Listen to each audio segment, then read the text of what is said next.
Hi, I'm Ben. I'm here to learn English. And I'm Emma. I'm here to help. Let's learn together. Let's learn together.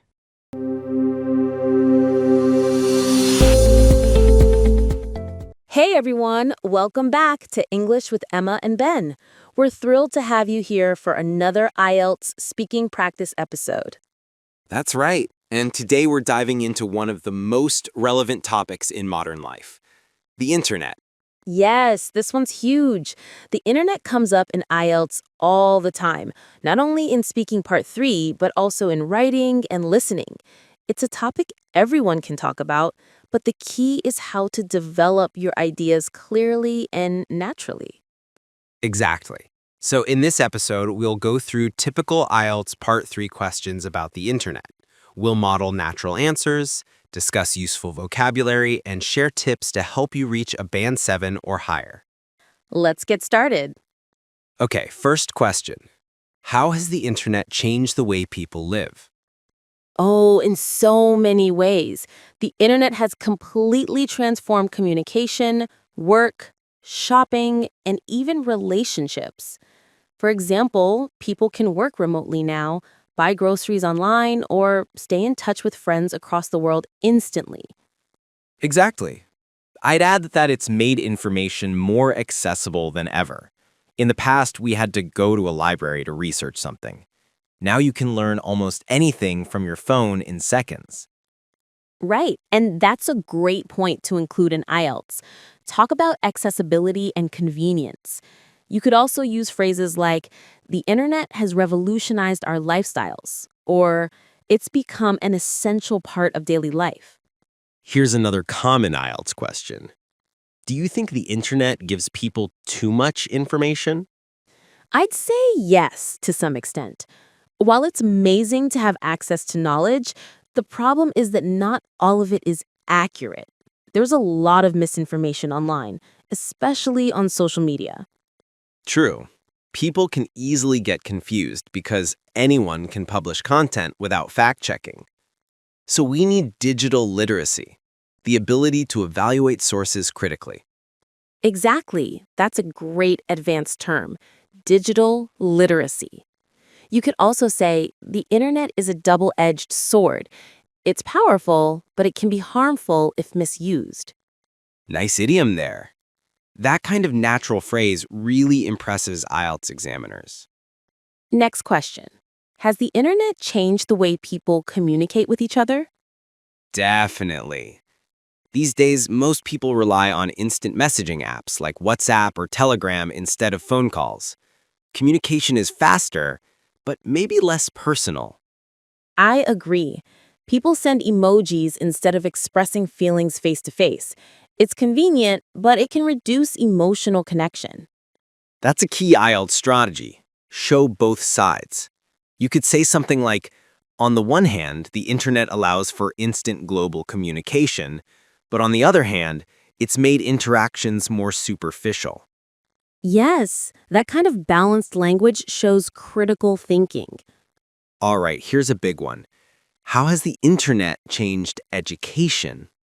Oh, massively. Online education has become mainstream. People can study university courses or learn languages without leaving home. Platforms like Coursera, Udemy, or even YouTube have made learning more democratic. True. It's especially helpful for people in remote areas who don't have access to good schools. But I think one downside is that online learning requires strong self-discipline. Some students struggle to stay motivated. That's an excellent observation. You can use expressions like self-directed learning or independent study skills. They sound academic and natural in IELTS.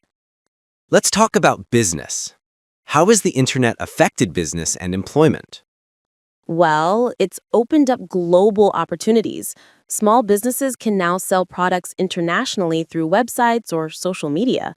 It's created a whole new digital economy. Absolutely. Remote work has become normal. People can freelance for companies halfway across the world. But at the same time, it's made competition tougher because anyone can apply for online jobs. That's a really IELTS-ready idea. The internet creates opportunities, but also challenges. Exactly. Phrases like a double-edged sword, a global marketplace, and digital entrepreneurship can really boost your lexical resource score. All right, next one. Do you think the internet is making people more isolated? Hmm. I think it depends on how people use it. The internet connects us globally, but some people spend so much time online that they neglect real-world relationships. I agree. Social media give the illusion of connection, but sometimes it leads to loneliness. People compare their lives to others and feel inadequate. That's a strong point. You could say the internet has enhanced virtual connections, but weakened genuine social bonds. Yes, and that kind of contrast shows advanced thought. It's perfect for IELTS Part 3. Okay, next question. How do you think the internet will develop in the future? I think it'll become even more integrated into daily life. We'll see smarter devices, artificial intelligence, and the Internet of Things, where everything from fridges to cars is connected. Yeah, that's already happening. I also think privacy will become a huge issue. People will start demanding more control over their data. That's a brilliant topic to bring up: data privacy and cybersecurity. Advanced learners can mention ethical technology or digital regulation. Here's another IELTS-style question. Should governments control the internet? That's tricky. I think governments should regulate harmful content like hate speech or misinformation. But too much control could limit freedom of expression. I agree. It's a fine balance. Governments need to protect citizens without turning the internet into a tool for censorship. Perfectly put. You could use expressions like strike a balance between security and freedom. Examiners love that phrase. Here's one that comes up a lot. Do you think children should be allowed to use the internet freely? I'd say no, not freely. Children need guidance. The internet is full of useful educational resources, but also inappropriate or misleading content. Parents should supervise and set boundaries. Exactly. Maybe schools should include digital responsibility lessons, teaching kids how to use the internet wisely. Great term, digital responsibility. You can also say online safety education. Both sound advanced and precise. So, just a quick tip for everyone preparing for IELTS. When you answer Part 3 questions, always structure your response like this. State your opinion clearly. Give a reason or explanation.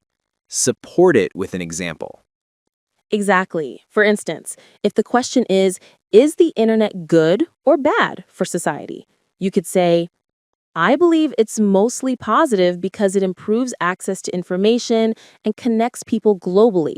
For example, during the pandemic, many people relied on the internet for work, education, and emotional support. That's perfect. It's structured, logical, and natural. Let's review some great words and expressions from today's episode. Digital literacy, the ability to use and evaluate online information effectively. Double-edged sword, something with both positive and negative effects. Virtual connections, online relationships or communication. Cybersecurity or data privacy, protection of personal information online. Online learning or remote work, studying or working via the internet. Digital responsibility, using technology wisely and safely. Strike a balance. Find a fair middle ground between two extremes. If you can use even a few of these naturally, you'll definitely impress the examiner. So, Ben, final question. What's your personal take on the internet? Is it mostly helpful or more harmful overall? I'd say it's mostly helpful. It's opened up the world in incredible ways, but we need to use it mindfully. Like any tool, it depends on how we use it. I completely agree. The internet is powerful. It connects, educates, and entertains us. But it's also our responsibility to stay aware, question what we read, and take digital breaks. Wise words, Emma. And that's a wrap for today's episode. Thanks so much for listening. Don't forget to practice speaking about the internet using some of the questions we covered today. And if you enjoyed this episode, check out our previous ones on change and books and TV. Until next time, keep learning, stay curious, and use the internet to grow, not to scroll. Perfect advice. Bye, everyone.